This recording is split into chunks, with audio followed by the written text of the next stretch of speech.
tenemos a dos invitados muy especiales, como todos.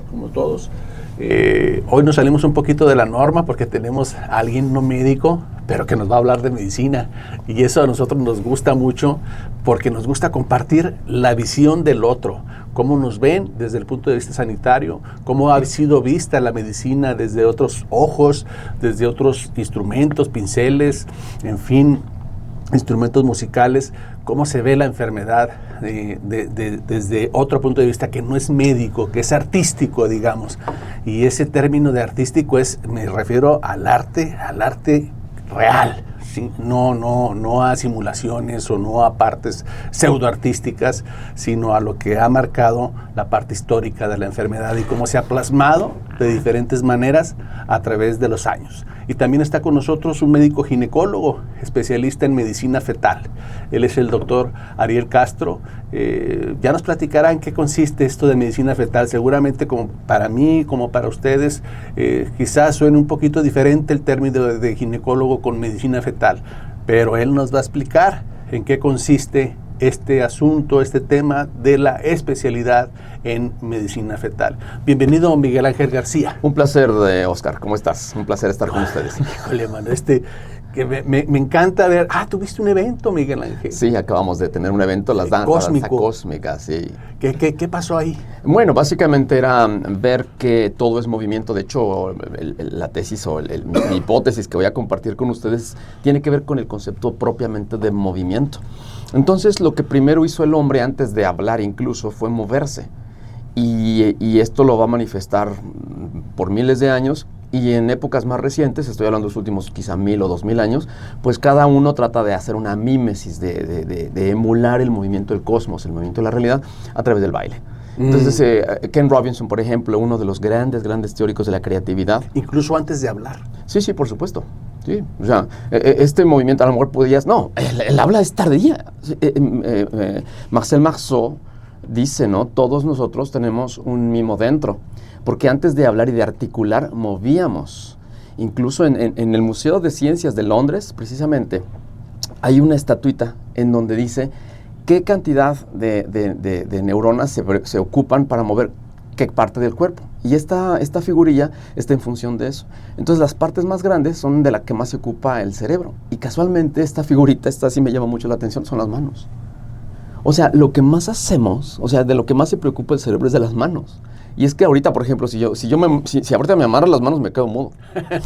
Entonces, por eso la comunicación no verbal es tan importante.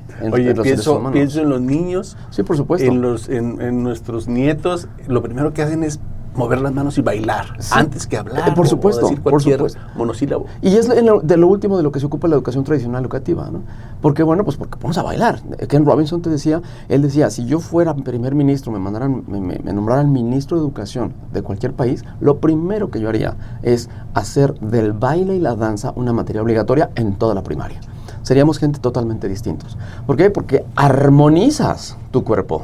Armonizas el cuerpo con la energía que está allá afuera, ¿no? No tiene ninguna cuestión esotérica ni de brujería, no. Es una cuestión meramente biológica, meramente es un esfuerzo por entender de qué estamos hechos. La danza. Y entonces, bueno, pues ahora juntamos a los chicos de la orquesta Dime con unos bailarines, la compañía Tierra en Movimiento, y entonces fue un experimento muy interesante porque decíamos, a ver, ahí te va una propuesta, no sé, Guillermo Tell, la obertura Guillermo Tell. Uh-huh. ¿Qué haces con ella? Es como si yo les dijera a ustedes, a ver, te voy a poner, no sé, el cuarto movimiento de la Sinfonía 39 de Haydn, por decir algo. ¿Qué haces con ella? Ponle música, pero dime algo, no nada más te muevas, dime algo, interprétala. Y ahí es cuando viene la parte propiamente de la palabra, interpretación. Es un ejercicio hermenéutico, ¿no? Interpreta algo a partir de un estímulo musical. Me comentaron otras voces que estuvo muy bien el evento. Gracias. No, estuvimos muy contentos. La verdad es que muy contentos. Me comentaron que al principio habrían unos niños chiquititos, ¿verdad? Que apenas empezaban con los instrumentos, casi a medio volumen, digamos, sí, por decirlo coloquialmente. y que después entran los que ya están avanzados, los niños, y entran con la oda a la alegría, ¿no? Exactamente. Sí. No, y es que finalmente son niños. Y ahorita lo que nosotros tratamos de hacer es eso, es llevarles la música, porque a partir de la música muchos de los males que padecemos empiezan a desaparecer por cosas que vamos a platicar, ¿no? Pero por eso es tan importante para nosotros llevar música a comunidades vulnerables y sobre todo a edades tempranas. Dime, desarrollo integral del menor. Que casualmente nos dicen, oye, son orquestas. La música es un subproducto. Lo que más nos preocupa a nosotros es el rescate social. Pero es el rescate social no dándote, sino más bien invitándote a formar parte de un movimiento de algo que es muy natural de nosotros. Es música, somos música todos. Vamos a seguir platicando con Miguel Ángel García de música y arte, por supuesto, y de medicina. Pero tenemos aquí a nuestro lado, a nuestra izquierda, al doctor Ariel Castro, ginecólogo. Ariel, bienvenido. Muchas gracias, doctor. ¿Te formaste en la UGED? En la UGED, aquí sí. Prácticamente con nosotros, con Gómez Palacio, pero después te fuiste a la ciudad de Monterrey a estudiar ginecología. La especialidad de 4 años en ginecología y obstetricia, sí, claro. Y luego, ¿cómo es que te gustó la idea de medicina fetal? ¿Buscaste, alguien te dijo que podías hacer esa especialidad en otro país? La verdad fue una cadena de muy buena suerte y estar siempre en el lugar indicado. En mi último año de especialidad nos manda el programa de la universidad, del UDEMA al extranjero, a hacer una rotación. Y en ese caso tuve la oportunidad de rotar en un hospital en Barcelona. Uh-huh. Estuvimos 6 meses y en esos 6 meses fue donde se me abrió totalmente el panorama de cosas muy interesantes que se pueden hacer ya como subespecialidad en el área de ginecología y obstetricia. No solamente en embarazo de alto riesgo y en el tema de la medicina fetal, sino en la reproducción, en problemas urológicos, ginecológicos. Realmente la Escuela Europea tiene muy buena programa de investigación, son líderes en cuestiones de innovación e investigación médica, donde se implementan nuevos protocolos, siempre están todo el tiempo haciendo investigación y publicando artículos, escribiendo las nuevas pautas de la medicina que nosotros seguimos, ¿no?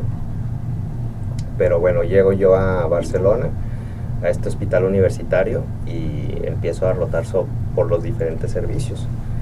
Y el que más me apasionó fue el de la medicina fetal. Uh-huh.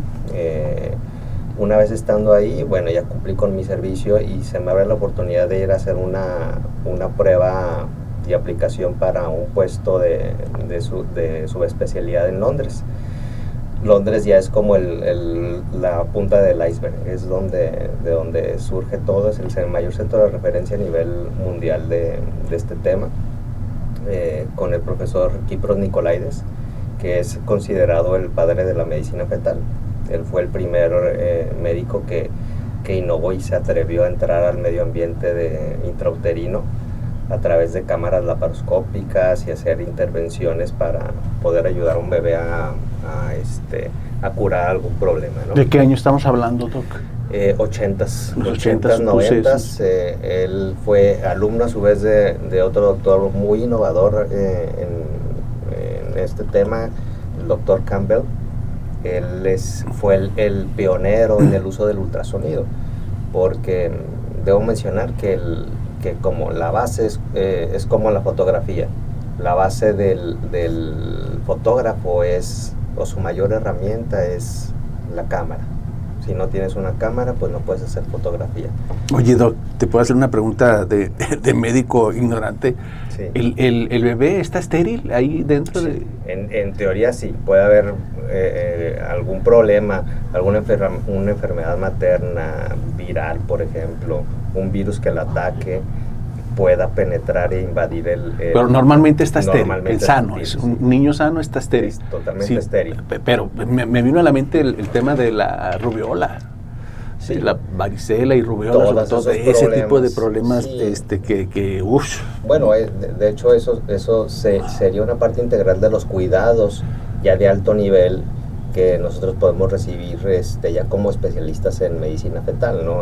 Evaluación de de antecedentes, madres que tengan algún riesgo, algún historial clínico que amerite un cuidado diferente. No, me acuerdo de esos datos anecdóticos de los niños nacidos de mamá con que le falleció, que padeció de rubiola, sordera, todos los órganos prácticamente eran afectados, ¿no? Malformaciones congénitas internas y externas, sordera, retraso mental, en fin, muchas secuelas, parálisis por este virus de la rubiola, hasta que, bueno, se estudió y las cosas fueron cambiando, que tienen que ver con medicina fetal. Vamos a seguir hablando con Ariel. Estoy seguro que este tema está súper interesante para nosotros y para usted, como madre, como persona, como mujer que está pensando, como pareja que está empezando a tener un hijo, tener esa opción de ver a un súper especialista que es el ginecólogo obstetra, pero especializado en altos rangos, en altas alturas, como medicina fetal. El arte y la medicina. Miguel Ángel. ¿Cómo se expresa una enfermedad? ¿O cómo lo hicieron ellos para llamar la atención de decir, bueno, es que no solamente podemos plasmar, pienso yo, en el paciente sano, pero también el sufrimiento de esas personas? Tiene que ver todo, yo creo, bajo mi muy personal punto de vista, con el concepto de la percepción. O sea, todos vivimos de eso. Nosotros percibimos, y desgraciada o afortunadamente, no lo sé, no percibimos la realidad como es, sino como somos. Este vuelco, ¿no? que es una especie como de giro copernicano, ¿no? diría Kant, es muy interesante porque finalmente lo que nosotros percibimos es el tema de la percepción, es el arte. O sea, un artista proyecta lo que percibe, o sea, percibe cosas, las introyecta en su persona y luego las manifiesta. ¿Cómo? Las manifiesta a través de un pincel, a través de una nota musical, etc.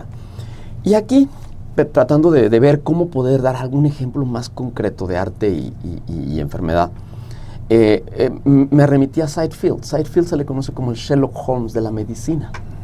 Él es un médico de la Universidad de Yale. Y él da clases él es dermatólogo, y él en sus clases lo que hace es que enseña, fíjate qué interesante, enseña a sus alumnos a ver, pero a ver cómo, a ver más allá de lo obvio. De ahí su nombre, el Sherlock Holmes de la medicina. Y entonces el gran observador. Es que ese es el tema, es un gran observador. O sea, el arte, si nosotros nos vamos a la parte, digamos, más prístina, más elemental del arte, el arte no nada más es algo que te va a divertir. Y eso es algo que a mí me molesta mucho. Porque se tiene el arte como algo muy cosmético. O sea, ¿qué hacemos hoy? No, pues vamos a un concierto, vamos a escuchar. O sea, se ve como algo fuera de, como si nada más es una cuestión lúdica y de diversión, que lo es. Sin embargo, en su forma más elemental, es una cuestión muy de nosotros, muy interna del ser humano. Seinfeld lo que hace es, te voy a poner una pintura, y en esta pintura tú vas a percibir, quiero que vean, por favor, y durante 1 mes o 6 meses, les da tiempo, quiero que me den el estado clínico de esta persona que está dibujada o que está pintada.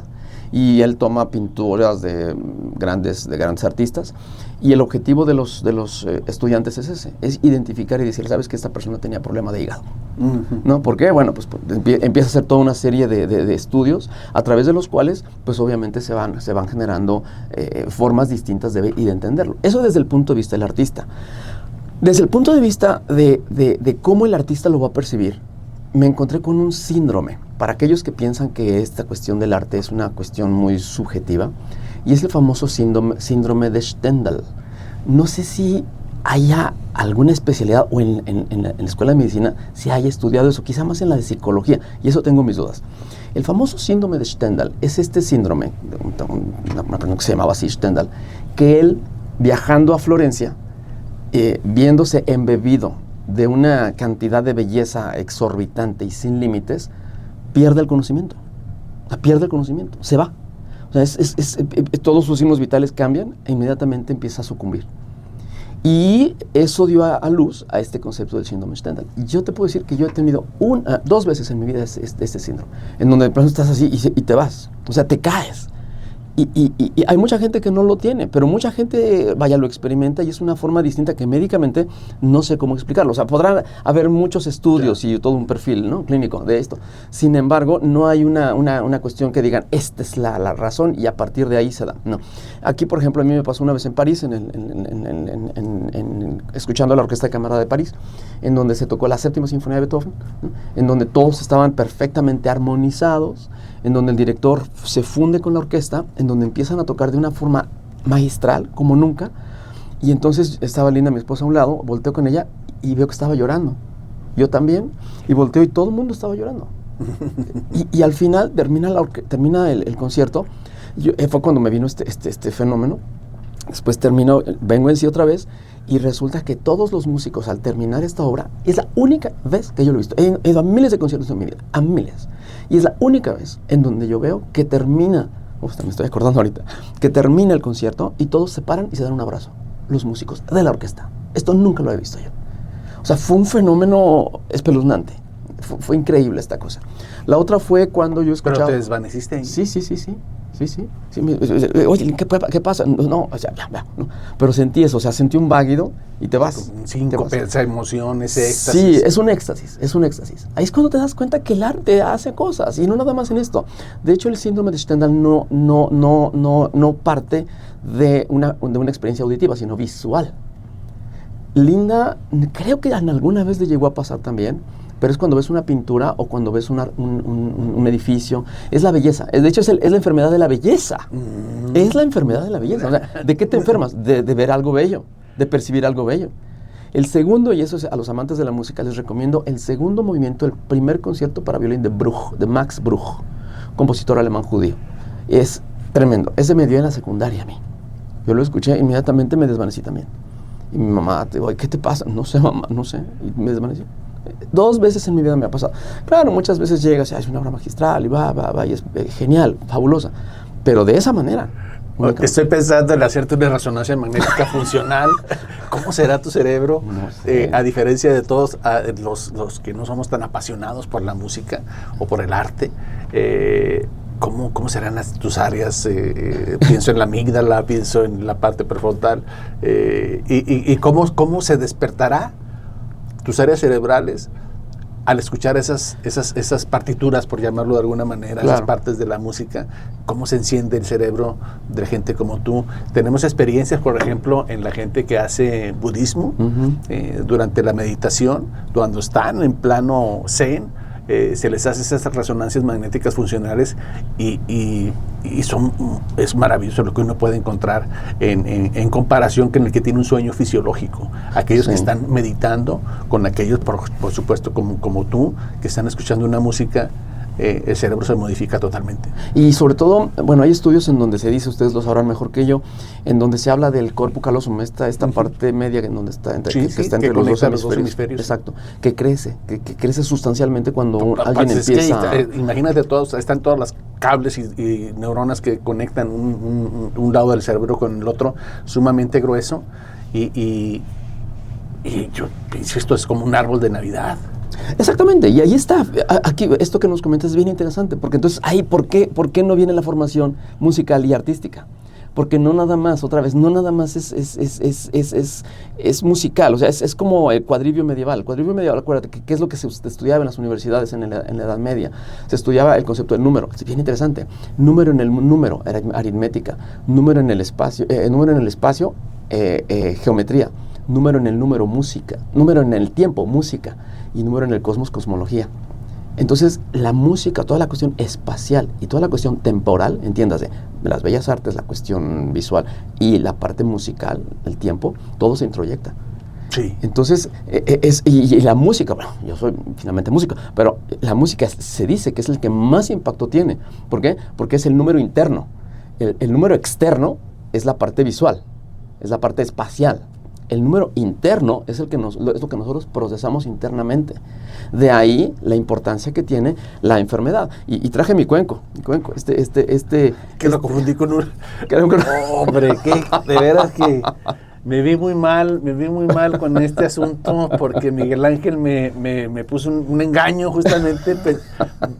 Tiene aquí un instrumento que pues es parece un puro, y me confundí con un puro, y dije, bueno, vamos a fumar puro aquí en cabina. Me gustó la idea, y me dices, no es eso. No, es un palito, ese es con el que se hace, con el que se hace esto, y finalmente esto es un cuenco.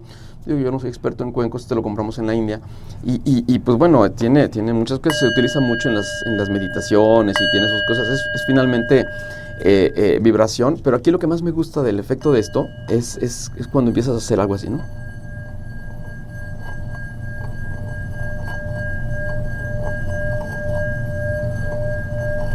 A ver tú, Doc. Es algo como... Solamente los iluminados pueden hacerlo sonar. Como antiestrés, ¿no? ¿No suena? Traigo muy poca energía. No. Traigo una energía cero, Ariel. A ver, Ariel. ¿O es truco? No tiene nada de truco.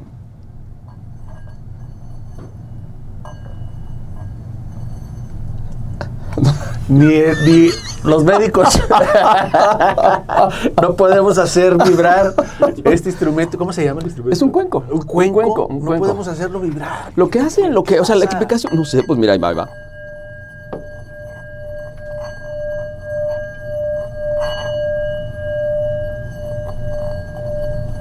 Excelente.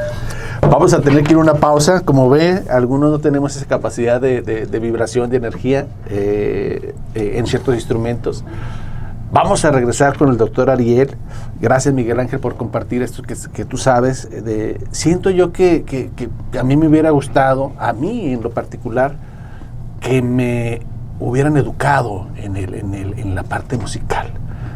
Lamentablemente no tuve ese acceso, ese entorno musical, y siento que probablemente hubiera sido mejor de lo que soy a través de la música. O sea, el cuenco aquí lo traigo no por otra cosa, sino porque el arte lo que hace es eso, es armonizarte, te armoniza a ti como persona con otras personas, como con el mundo propiamente. No sé, pienso en los niños en primaria, en los escolares, claro, no sé, sus neuronas, su cerebro se hubiera desarrollado de forma distinta. Vamos a ir a una pausa y regresamos con el doctor Ariel Castro, ginecólogo en medicina fetal. Regresamos a su programa Heraldo Salud. Estamos platicando justamente con el médico ginecólogo en medicina fetal. Se formó en Monterrey como ginecólogo y después emigró a Londres. Ahí hizo la especialidad en medicina fetal. ¿Cuánto te llevó esto, Ariel? 3 años. 3 años. Sí, fueron 3 años. Tenemos obligación de aparte de completar con las habilidades técnicas, tenemos que hacer investigación y publicación de artículos para podernos graduar, y en ese momento ya nos dan nuestro diploma. Vaya. Y nos invitan a promover esta ciencia. La ciencia de la medicina fetal.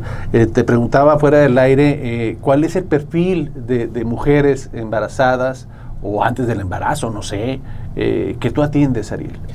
Pues la invitación y la recomendación es que toda mujer embarazada tenga por lo menos 3 visitas al departamento de medicina fetal, donde podemos hacer investigaciones de alto nivel a base de ultrasonido, ir a buscar detección oportuna o cálculo de riesgo de problemas de síndromes. Eso lo hacemos en el primer trimestre, como el síndrome de Down, por ejemplo, que es lo que más conocemos nosotros en lo general. ¿Es lo que más preocupa a las mujeres? Sí, en cierta medida sí, mucho. Las mujeres embarazadas, pues lógicamente todas quieren y todos queremos que tengan un embarazo sano, tanto en el desarrollo del bebé como en su persona, ¿no? ¿Sigue siendo válido esa teoría de la mujer añosa tiene mayor probabilidad de tener problemas? No necesariamente. Yo siempre le digo a mis pacientes que tener la conciencia de que el embarazo es un evento fisiológico y natural es positivo para que no lo vean como una enfermedad. Sin embargo, sí genera riesgos y amerita cuidados. Entonces, obviamente a mayor edad mayor es el riesgo, pero no es muy relativo. No hay como un punto de corte donde podamos decir, de esta edad para arriba ya no es recomendable tener embarazo. ¿35 años arriba? No, o sea, ahorita las mujeres en estos tiempos ya están teniendo embarazo, su primer embarazo, incluso más grandes. Se ha modificado la forma de vivir, ¿no? De las parejas, en donde Algunas deciden no tener hijos, otras deciden tener pocos hijos, 1 o 2. Sí, pues tiene mucho que ver el desarrollo profesional. Y luego el tiempo, como tú dices, aparte de la cantidad. Primero, si tienes o no hijos, y segundo, el número de hijos, y tercero, el momento, la edad en que decides embarazarte, ¿no? Sí. Las cosas cambian. Sí. Pero sigue siendo biológicamente nuestro objetivo principal, nacer y reproducirnos. Ya lo que pase después de la reproducción ya es ganancia. Así es. Como especie, nuestra meta es Preservar. subsistir y preservarnos, Así es. ¿verdad? La reproducción. Sí. Que cambien las cosas por el progreso y la manera de vernos y los tiempos, y es otro, pero biológicamente sigue siendo nuestra esencia. Así es. Sí, esa es nuestra misión. Nosotros consideramos a un bebé como un paciente ya. No nos esperamos hasta que nazca para que entonces pueda recibir atención médica. La salud empieza desde que estamos a nivel celular, y el desarrollo embrionario y fetal. Desde ese momento nosotros estamos expuestos a tener algún obstáculo, complicación de salud, porque estamos siendo desarrollados en otro organismo que también es susceptible de padecer alguna amenaza, alguna enfermedad. Y nuestra misión es esa, es cuidar a una persona desde que está en sus inicios de desarrollo hasta el final. Tú hablas de los inicios de desarrollo, pienso en los primeros 3 meses. Y los primeros 3 meses los médicos no queremos saber nada de las mujeres embarazadas. Nos dicen, doctor, ¿puede tomar esto? No tome nada, no tome nada. Esta pastillita que me la venden, no.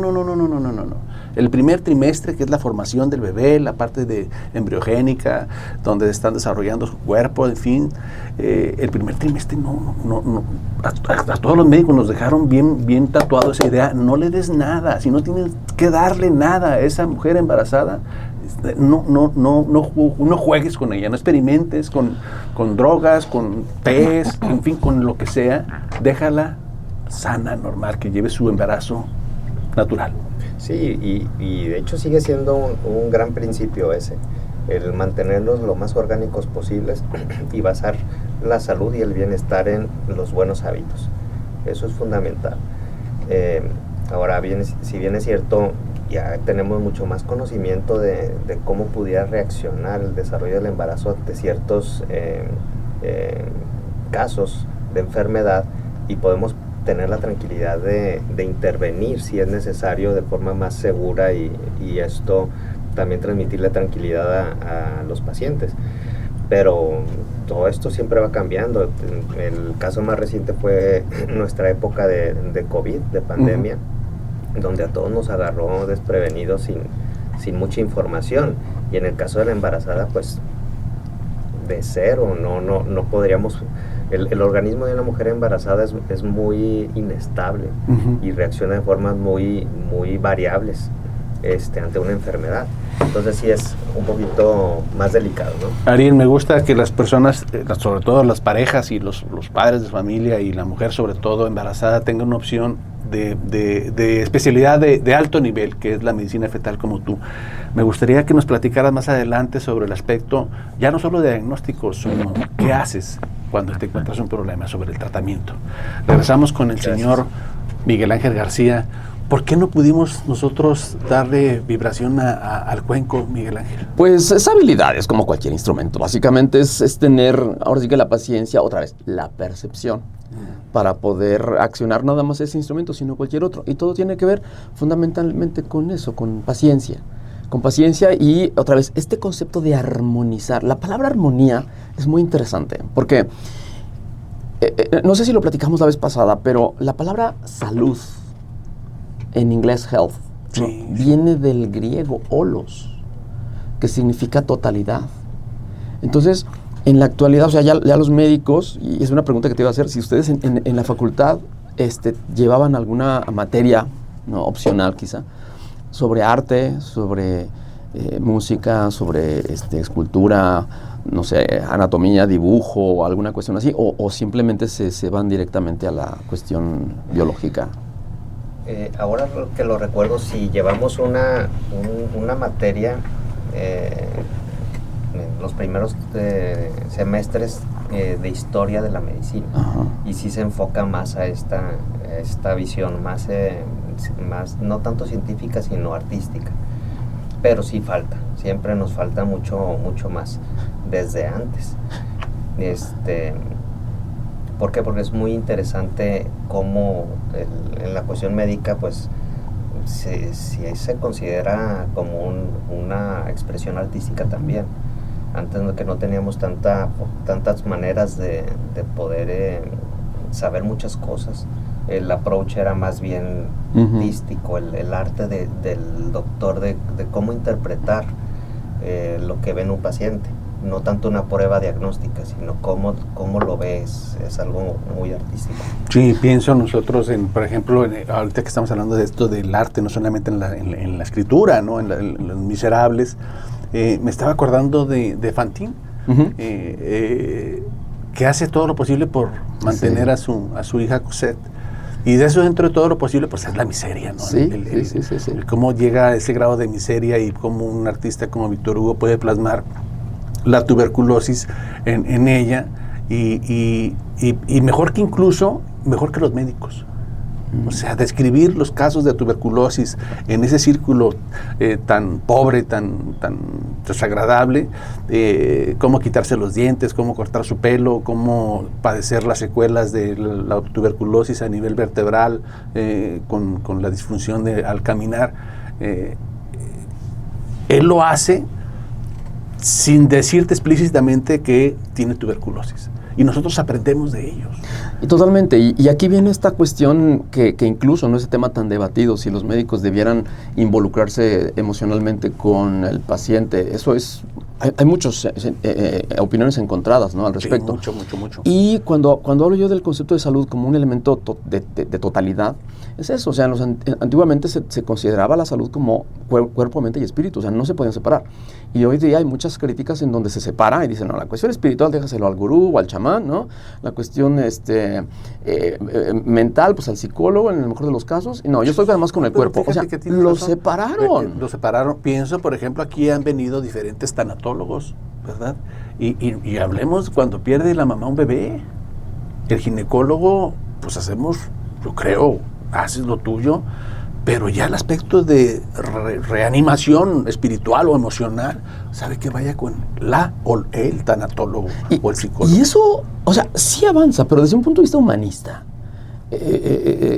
José Ortega y Gasset tiene esa definición del especialista, ¿no? El especialista dice, por ejemplo, me llamó la atención ahorita que estaban hablando de especialidades, dice, el especialista es el que sabe más y más de menos y menos hasta que sabe casi todo de casi nada. Exacto, totalmente. Y cuando metes a alguien y dice, oiga, es que tengo eso, no, vaya con el otro especialista. Entonces el mismo Michel Foucault hablaba de esto, ¿no? De cómo la sociedad sí estaba, o sea, la ciencia estaba avanzando en detrimento del ser humano. ¿Por qué? Porque, ok, tenemos mucha tecnología, sin embargo, entre más especialistas haya, y cada vez hay más, se están generando islas. Oye, Miguel, en donde cada quien tiene su idioma. ¿Te acuerdas cómo dice nuestro título? Nuestro título, ¿cómo dice? Médico, cirujano y partero. ¿Ah, sí? Y no somos ni cirujanos ni parteros. O sea, ya no operamos, Ariel. O sea, si engañas a la gente, entonces usted es cirujano y me puede operar de apéndice. No es cierto. Sí. No tenemos esa capacidad. Sí. Entonces, un parto, quizás, y eso, si no hay otro médico más que tú. Ya nada más sale... Lo recibes, pero no. Pero ya no tenemos esa capacidad, ¿estás de acuerdo, Ariel? No somos Sí, no, totalmente de acuerdo. No, y hay ahorita que hablabas de historia de la medicina, hay un libro muy interesante, bueno, es un ladrillo así enorme, como de 1000 páginas, del Colegio de México, que se llama Historia de la Música. En la cultura griega, ni siquiera de la música, en la cultura griega nada más. Me llamó la atención porque al principio, en el segundo capítulo por ahí, menciona que cuando van a hacer un becerrito, al primero al que llaman no es al veterinario, no es al médico. Y después hablan sobre cómo viene un niño al mundo. Y tampoco es el médico. Al primero al que llaman es al músico. No. En la cultura griega. Sí, claro, por supuesto. Digo, por eso hago la referencia. Pensé que ibas a decir a la comadrona. No, dijiste al es músico. Al músico. Oye, viene el becerrito, tráete al músico, por favor. Entonces van con su aulos y sus cítaras y todo esto. Póngase a tocar porque ahí viene. Y no está tan lejos de la realidad. Hay algo ahí, hay algo. Por eso el cuenco es... Todos somos vibración. Y si nos vamos, por ejemplo, a una cuestión musical, el estado de ánimo, ustedes lo saben mejor que yo, lo manifiesta tu cuerpo. O sea, si estás triste, si estás... ¿no? Hay un estudio bien interesante, sin meterme en cuestiones musicales teóricas, de la Quinta Sinfonía de Beethoven. La Quinta Sinfonía de Beethoven fue escrita por Beethoven cuando estaba sumamente enfermo, ya estaba perdiendo el oído, estaba muy, muy triste porque su futuro estaba ya caído. Y entonces él escribe la sinfonía, la gran sinfonía, quinta gran sinfonía, en do menor. ¿Esto qué quiere decir para los que no saben música? La tonalidad de do menor es una tonalidad, exactamente, triste, taciturna, que te deprime. ¡Pa, pa, pa, pa! No, ya llegué, doctor. Es lo que te está diciendo en música. ¿Sí? Es esto, es el ta-ta-ta-tan, es una puerta. Eso es lo que está diciendo, es una cuestión mimética. ¿Y quién es el que está tocando el destino? O sea, ya me cargo el payaso, dice Beethoven, ¿no? Porque soy músico y el destino me quita el oído. Entonces dice aquí termina. Bueno, ¿qué es lo que pasa? Él después, en esa misma sinfonía, avanza todo el desarrollo, y en el cuarto movimiento dice, sí, pero aquí el que manda soy yo, y termina la sinfonía en do mayor. Do mayor es una sinfonía, exactamente, ¿no? De alegría. Entonces aquí yo mando. Entonces, ¿qué está haciendo? Está jugando con nuestros sentimientos. O sea, tú sales, y yo, ay, güey, no, qué feo, ¿cómo está esta cosa, no? Pero de repente empiezas y arriba, ¿no? Y eso es una terapia. Ahí está, cuando dicen música y enfermedad, ahí está. ¿Y de quién? De una persona que estaba sumamente triste, empedernido, caído. Y esa es la música. Nosotros acompañamos, de hecho, el 90% de los nacimientos con música. Okay. En el momento de un nacimiento se le da la pauta a la madre para que ella decida qué quiere escuchar, con qué música quiere que nazca su bebé. Pues eso es bueno y malo. No vaya, no. Oye, pues te contradices, Miguel.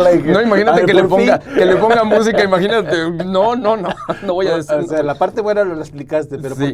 ¿por qué Es dijiste que- así, pero de pronto bueno y malo? Porque hay música que nos lleva. Mira, por ejemplo, me dicen algunos maestros, oye, a mí ya me han dicho de la música en el aprendizaje, que Paulita, sí, pero hay cierto tipo de música. Por ejemplo, la música que armoniza y que te ayuda a ordenar todo es música del periodo barroco. Pero no recomiendan algunos que durante el embarazo le Sí. pongas audífonos o a Sí, la bebé o a la pero mamá. depende de la música. ¿Qué Es que la pasa ahí? música, es como si dijera, bueno, aquí tengo mi taller con todas las herramientas. Oye, voy a cambiar una truca. Ah, está el martillo. Espérame, o sea, el martillo sirve para ciertas cosas.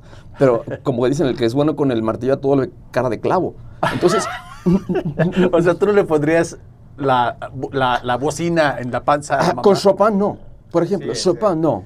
Más bien, usted se refiere a la programación que la música ¿Qué puede le recomendas? generar, ¿no? ¿Qué le Exactamente. recomendarías tú como músico a una mujer embarazada? Muy sencillo, y sin entrar en ¿Qué detalles música? tampoco. Música del periodo barroco. Todo lo que sea Vivaldi, Händel, Bach, Telemann. Es maravillosa esa música. Es música Mozart, mucho Mozart, obviamente. Y ya de ahí, ya no. Beethoven puede ser, pero el Beethoven chavito. Hasta antes de escribir hasta su segunda sinfonía. Ya después para arriba es una cuestión. Y si no, sí, no, muy dark, ese es el término. Escuchen su Gran Fuga. La Gran Fuga, así pongan en su reproductor. Gran Fuga Beethoven y se van a espantar. Es una cuestión totalmente llena de cacofonías, llena de... Muy interesante desde el punto de vista... Pero uno ya sabe a lo que va. Es como si me invitan al cine y vamos a ver una película de terror. Y es algo así. Oye, ¿por qué no me dijiste que el ¿Tú cine... crees hipotéticamente que si le pones música triste Por de 20 o 30 minutos, supuesto, se por pone de tristón el supuesto. bebé? Claro que Deja de sí. moverse y... No, o sea, no podía decir esto va a pasar, esto es imposible.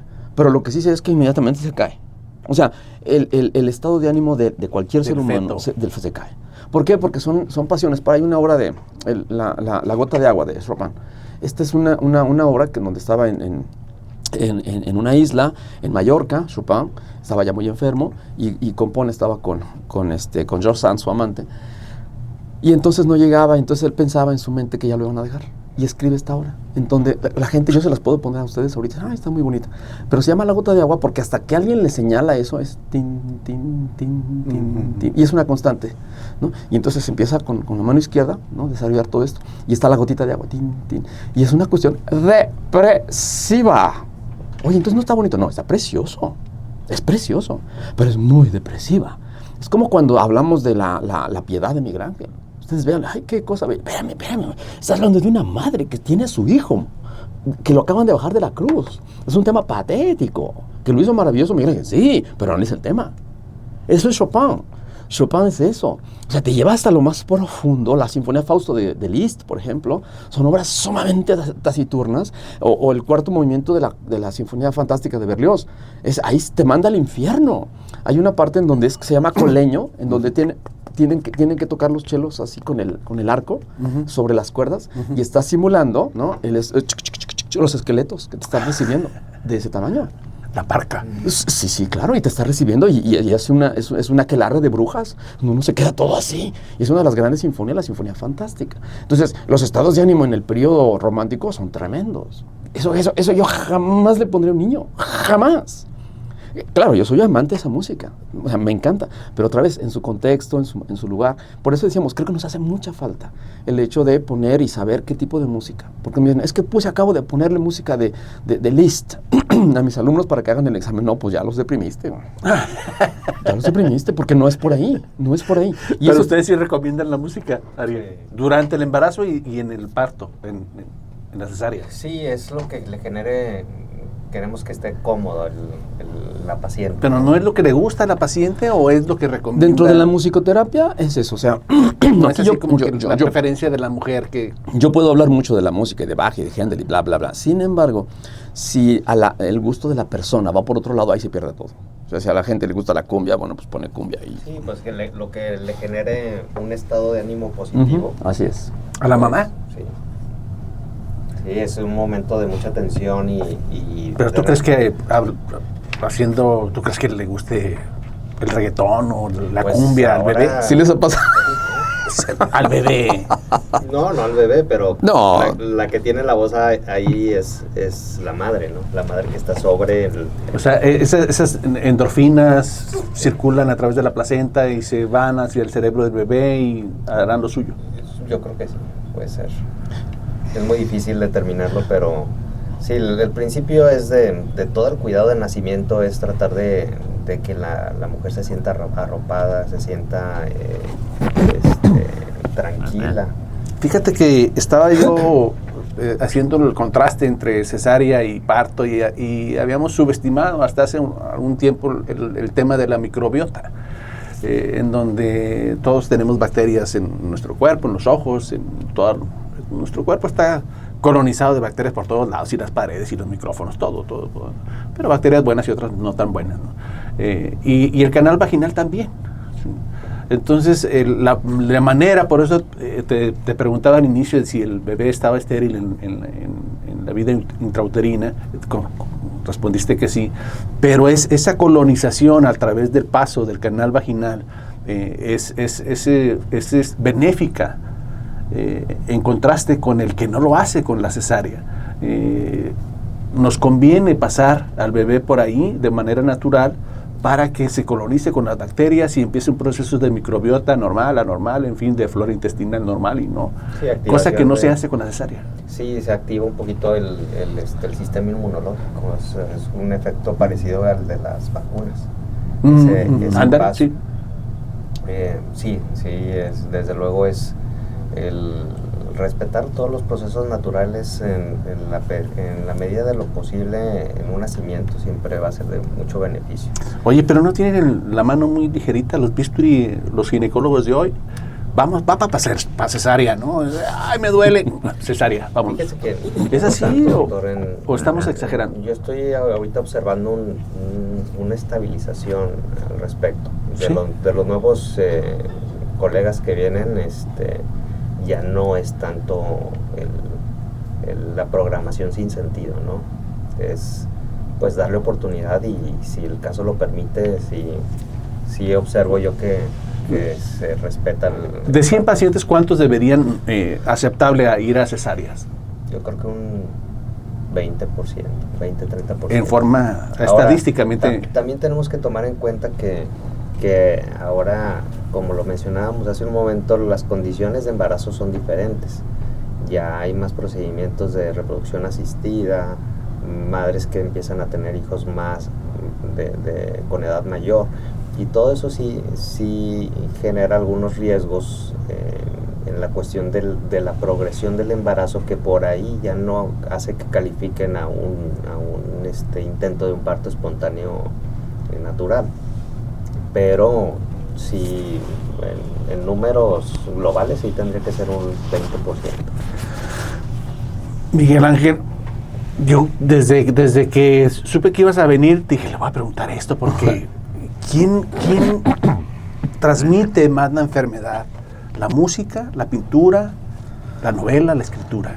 Depende de... Según no, depende del receptor. Depende del receptor. Depende del que lo vive. Sí. O sea, Aristóteles habla en su Poética, dice, el arte es un coito, así lo llama él. Es un coito, es un cognoscere, en donde está el objeto a ser percibido y el perceptor, el que recibe. Entonces, uno pone el 50% y el otro pone el otro. Es que pienso, por ejemplo, cuando ves una pintura de un paciente con enfermo, con sífilis, con tuberculosis, con cualquier enfermedad, con la peste, las representaciones pictóricas de la peste, que dices, hoy te da para abajo.